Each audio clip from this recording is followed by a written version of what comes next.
Baptiste, bonjour. Bonjour Laure. Tu es l'heureux dirigeant de Cycle. Est-ce que tu peux nous expliquer ce que fait ton entreprise ? On est spécialisé en vision industrielle. Notre job, c'est de concevoir des briques ou des machines complètes, notamment pour du contrôle qualité ou du guidage robot dans le monde de l'industrie manufacturière. Ton entreprise a beaucoup grandi depuis sa création. Comment tu as vécu et traversé cette croissance, tant d'un point de vue pro que d'un point de vue perso ? Beaucoup d'erreurs, beaucoup d'apprentissage, beaucoup d'itérations. Je pense avoir surtout appris côté managérial. J'ai pas été formé pour ça à la base. Les équipes grandissent, donc on doit s'adapter. Faire confiance très rapidement aux collaborateurs, collaboratrices. Montrer le cadre dans lequel ils peuvent évoluer en autonomie pour leur laisser un petit peu de place.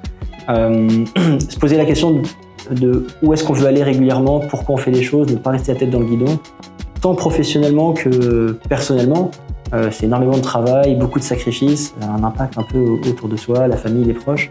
Donc ça demande une vraie remise en question assez régulière sur pourquoi on fait ça, où est-ce qu'on veut aller, est-ce qu'on est la bonne personne pour le faire, et voilà, comment trouver ce qui nous motive.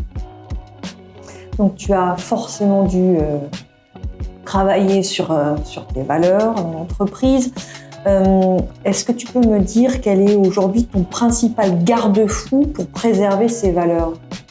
La culture, c'est un sujet difficile sans entrer dans le bullshit qu'on peut voir. Il en faut quand même. En fait, les éléments de culture qu'on a, nos valeurs, elles ont été créées en voyant ce qui transpirait de l'équipe, ce qu'on était vraiment.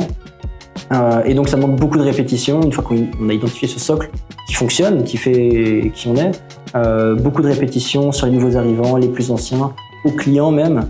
En tant qu'équipe dirigeante, on doit l'incarner au quotidien, évidemment.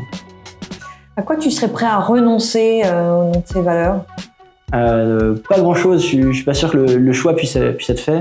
On en est arrivé là aujourd'hui pour plein de raisons, un mélange de beaucoup de travail, de chances, d'opportunités, et notamment pour la façon dont on fait les choses aujourd'hui. Donc c'est nos valeurs qui nous ont amenés jusqu'ici, et je pense qu'en les préservant bien, ça peut être justement notre levier de croissance.